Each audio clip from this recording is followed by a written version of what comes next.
On the map of Europe. We also like to say that Hungary is in the heart of Europe. As you can see, it's practically in the middle somewhere.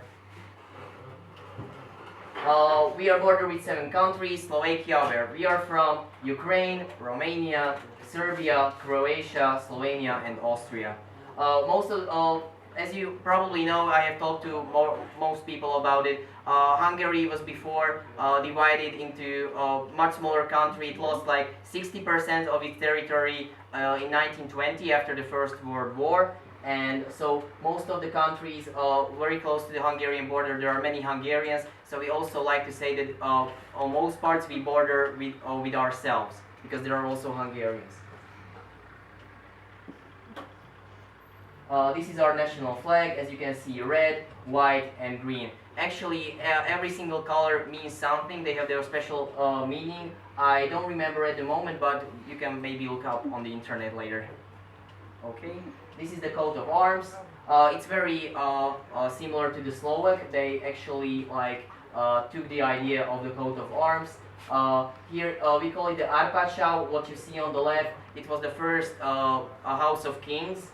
On the top you can see the crown, and there you can see the double cross, and with the 3 mountains of Hungary, of old Hungary.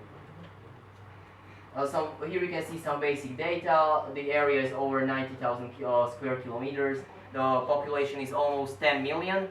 Actually, in last year, many Hungarians, approximately maybe 300,000 Hungarians have left Hungary, or at least for work, so the number is probably less now. The capital is Budapest. The official language is Hungarian, of course. Form of government is a parliamentary democracy. The currency is forint, yet we hope it will change soon. And the foundation of the country was on 1st of January 1001 by King Saint Stephen, or Szent István király. So here you can see a picture of the capital, Budapest. Its population is over 1,700,000. It was founded in 1873 by unifying Pest and Óbuda, the 2 parts along the Danube River. As you can see, it divides the city into 2 parts: the cultural, educational, and entertainment center of the country. And here you can see again the population. Here's the parliament. I think it was built at the end of the 19th century or the beginning of the 20th century. And it's really, I think, like the most beautiful building in all of Hungary. Here you can see the Museum of Fine Arts.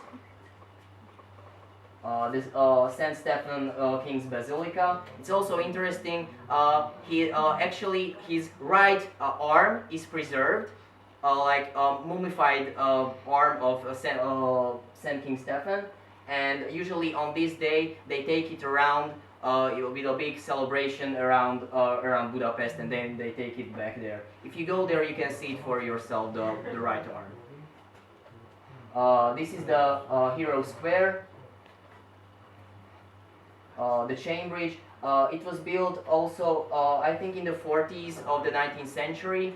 It was built by Széchenyi István. We will talk about him later, and it was like a very big change for the life of people in Budapest. As you can see, it's a very old bridge and a real architectural miracle of the time. And the second biggest city is Debrecen. As you can see, this is, I think, the main square. It's actually quite close.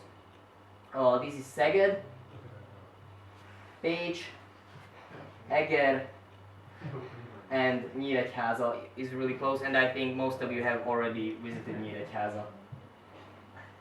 Also, you may have heard about the Balaton Lake. We also call it the Hungarian Sea, and it's a very popular tourist attraction, and also many Hungarians go there for their vacation. As you can see, it's quite big, and you can do practically anything there you would do at sea. Here's our first king, King Stephen, the founder of our country. He was later on in the year 1083, I think.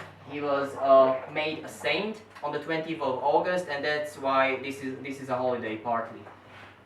He also brought Christianity to Hungary. There were bloody wars for him to become king, and then he unified Hungary. This is Tolcay Ferenc, author of the lyrics of the Hungarian anthem. They were written, I think, in 1823, and you may see on the picture that he was blind. He was blind on one eye. By the way, he actually lived really close here, and we will probably go to see his tomb in the village. This is Kossuth Lajos, leader of the Reform Age. You may have heard about the Hungarian Revolution in 1848 and 49. It was probably the bloodiest revolution in Europe, or at least of the 19th century, and he was one of the main leaders of the revolution. And this is also Széchenyi István. He is called the greatest Hungarian. He was famous because he traveled a lot in the West, and later what he learned there about industry and infrastructure, he came home and he tried to integrate it in Hungarian culture and industry. Some maybe discoveries. This is Szent Györgyi Albert. He discovered vitamin C. This is Neumann János. He is practically the inventor of the basic idea of computers. This is Puskás Ferenc. He's maybe the greatest Hungarian football player.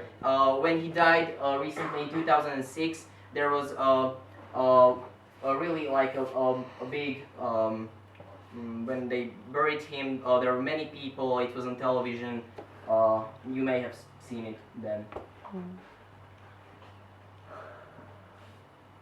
Okay, so you have many things on your tables.